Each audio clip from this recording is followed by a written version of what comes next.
CM ने 2100 करोड़ रुपए की स्वीकृति की प्रदान। केंद्र ने एडीबी के तहत स्वीकृति की प्रदान। डीपीआर तैयार कर केंद्र सरकार को भेजा गया। केंद्रीय रक्षा राज्य मंत्री अजय भट्ट का बयान, कहा भारत जोड़ो यात्रा मात्र दिखावा है, कांग्रेस करती है ढोंग। रामलाल ठाकुर ने कांग्रेस के अंदर गुटबाजी को हावी करार दिया, कहा 1 मिनट भी पार्टी के उपाध्यक्ष पर नहीं रहना चाहते।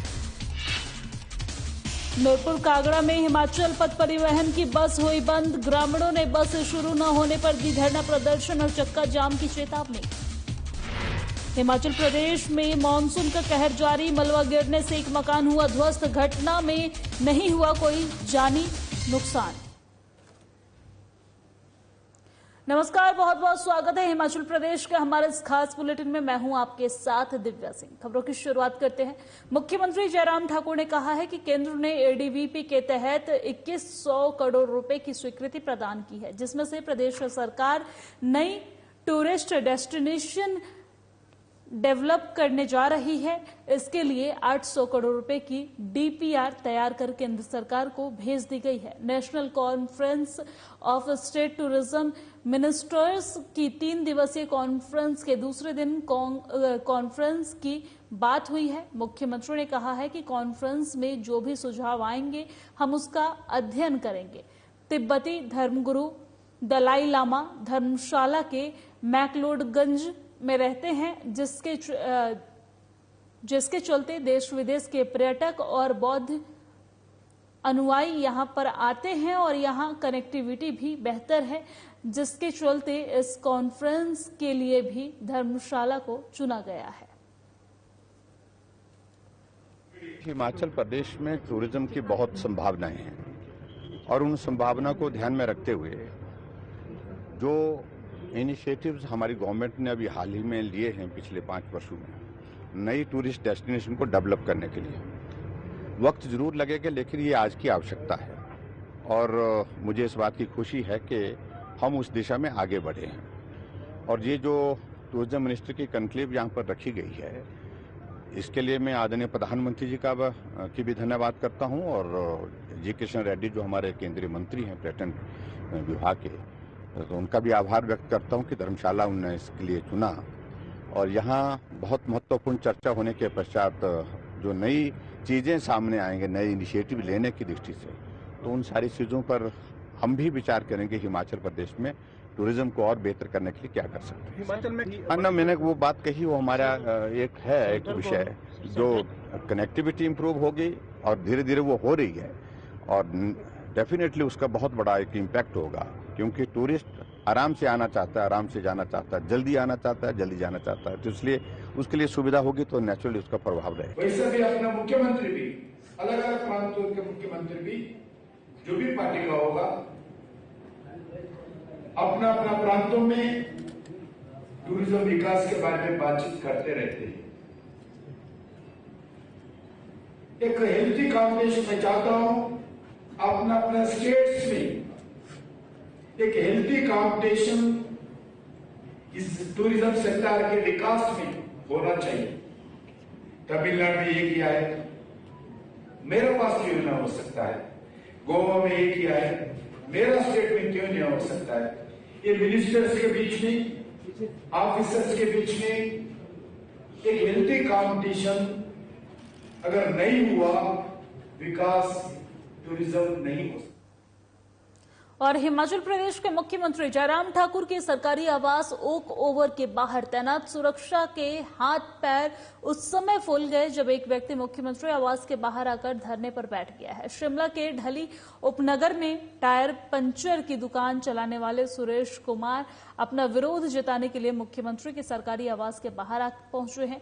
सुरेश कुमार का आरोप है कि बीते 3 सालों से चलाए स्मार्ट सिटी मिशन के तहत चलाए जा रहे काम की वजह से लोक निर्माण विभाग ने उनकी दुकान का रास्ता रोक रखा है। सुरेश कुमार का आरोप है कि विभाग के अधिकारी बदले की भावना की वजह से उसे परेशान करने का काम कर रहे हैं।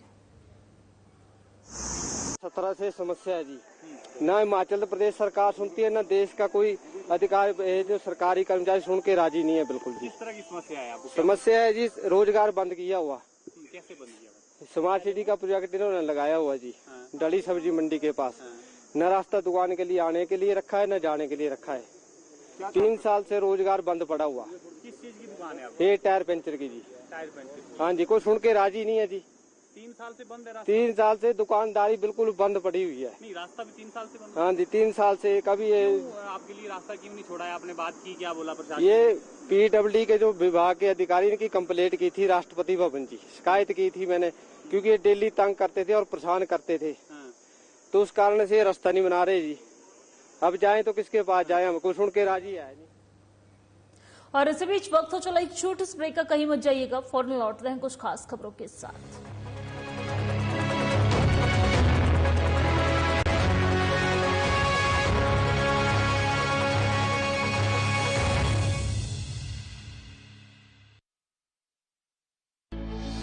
हिमाचल में मुख्यमंत्री सेवा संकल्प हेल्पलाइन 1100 नंबर जन जन की समस्याओं का घर बैठे ही समाधान करने में कारगर साबित हुआ है। 1100 टोल फ्री नंबर जनता की समस्याओं को संबंधित सरकारी अधिकारियों तक पहुंचाने का बेहद ही सुगम माध्यम है। इस टोल फ्री नंबर पर कॉल करके कोई भी व्यक्ति अपनी शिकायत दर्ज करवा सकता है। सर, आपने 1 जुलाई 2022 मुख्यमंत्री सेवा संकल्प हेल्पलाइन के माध्यम से लोक निर्माण विभाग में एक शिकायत दर्ज करवाई थी। उसका काम बहुत अच्छे तरीके से किया गया। ये बहुत अच्छी हेल्पलाइन नंबर निकाला है आपने, और दूसरा है हमारा काम भी हो रहा है। 80 साल के मेरे पिताजी है, पानी के लिए तरसे, उसके लिए मैंने वहाँ पे अपने CM हेल्पलाइन का प्रयोग किया, जिसपे किया वो भी उन्होंने 15-20 दिन के अंदर मेरा वो भी उससे मेरे को निदान मिला। और दूसरे मैंने ये मेरी सबसे बड़ी समस्या ये थी मेरे को बिजली की जी, इसमें भी मेरा 2 दिन के अंदर काम हो गया। यही नहीं, घर बैठे वेब पोर्टल और CM संकल्प ऐप द्वारा भी किसी भी तरह की शिकायत को दर्ज किया जा सकता है। शिमला में स्थापित ये कॉल सेंटर सुबह 7 बजे से लेकर रात 10 बजे तक कार्यशील रहता है। 1100 नंबर की योजना हमें बहुत अच्छी लगी। हम घर बैठे ही वहाँ पे फोन कर सकते हैं, बता सकते हैं कि हमें ये सुविधा नहीं मिली, हमने इधर उधर घूमना नहीं पड़ने का जी। मुख्यमंत्री सेवा संकल्प हेल्पलाइन के माध्यम से अब तक लगभग 4 लाख से भी ज्यादा शिकायतें प्राप्त हुई हैं, जिनमें से अधिकांश समस्याओं का समाधान सुनिश्चित किया जा चुका है। ये है नए भारत का नया हिमाचल प्रदेश, जहां विकसित हो रहा सुशासन का परिवेश।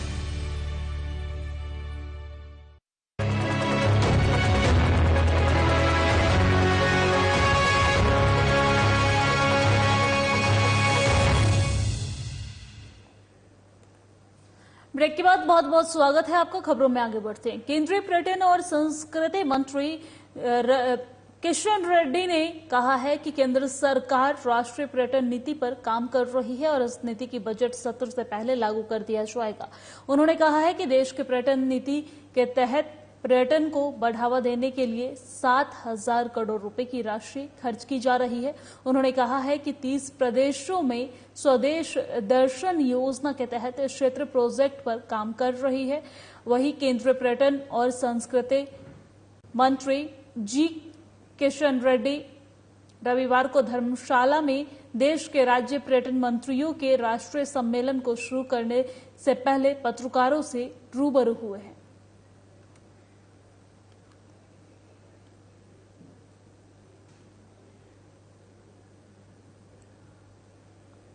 18th, 19th, 20, 18, 19, 20, ये 30 दिन,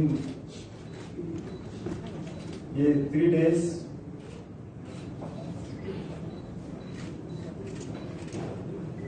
भारत का सरकार की ओर से, टूरिज्म डिपार्टमेंट की ओर से अलग अलग स्टेट्स का जो टूरिज्म मिनिस्टर्स है, टूरिज्म ऑफिसर्स है, उनका एक कॉन्क्लेव इस हिमालयन धरती धर्मशाला में, इस पवित्र स्थान में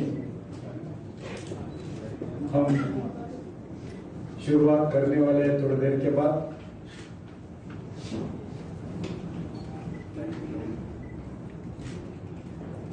इस 3 दिन में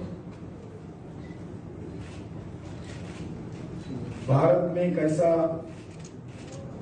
टूरिज्म को बढ़ावा देना, भारत में टूरिज्म को कैसे एनकरेजमेंट करना।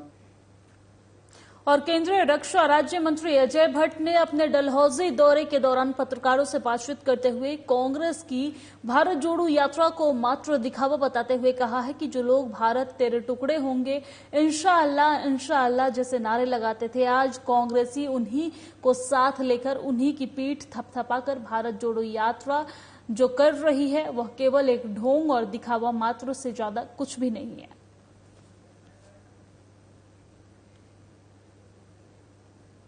दुनिया की सेनाओं का अध्ययन किया है, उस अध्ययन के बाद ही ये बेस्ट अग्निवीरों की भर्ती का निर्णय लिया गया है और ये देश के हित में है। कहीं से कहीं तक इसमें कोई कमी नहीं है। कुछ मित्रों ने इसको गलत तरीके से इंटरप्रेट किया है, बल्कि कुछ देशों में तो सिर्फ 1 साल के लिए अग्निवीर है कहीं ना कहीं। तो इसलिए पूरी तरह से अग्निवीर जो भर्ती हो रही है वो पूरी तरह से चाक चौबंद है।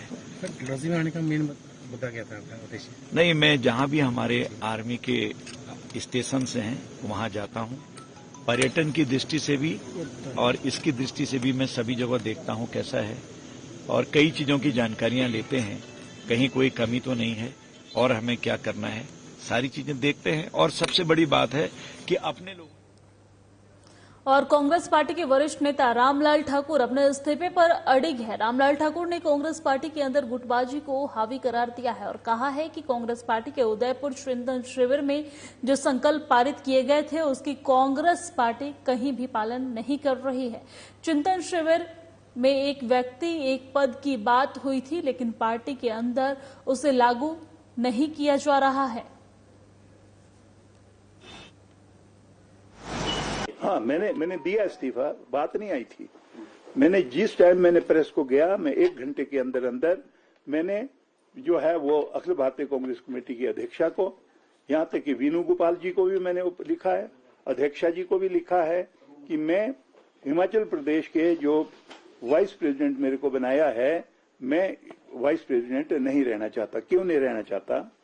देखो, पहली चीज तो यह है कि जो चिंतन शिविर हुआ था राजस्थान में, उसमें डिटेल में डिस्कस हुआ था ये, और ये कहा गया था कि जो पुराने जो पदाधिकारी है कई सालों से चले हैं उनको किनारे हटके नौजवानों को मौका देना चाहिए। कहना चाहूंगा कितना टाइम हो गया किसी ने उसके ऊपर पूरे हिंदुस्तान में अमल नहीं किया।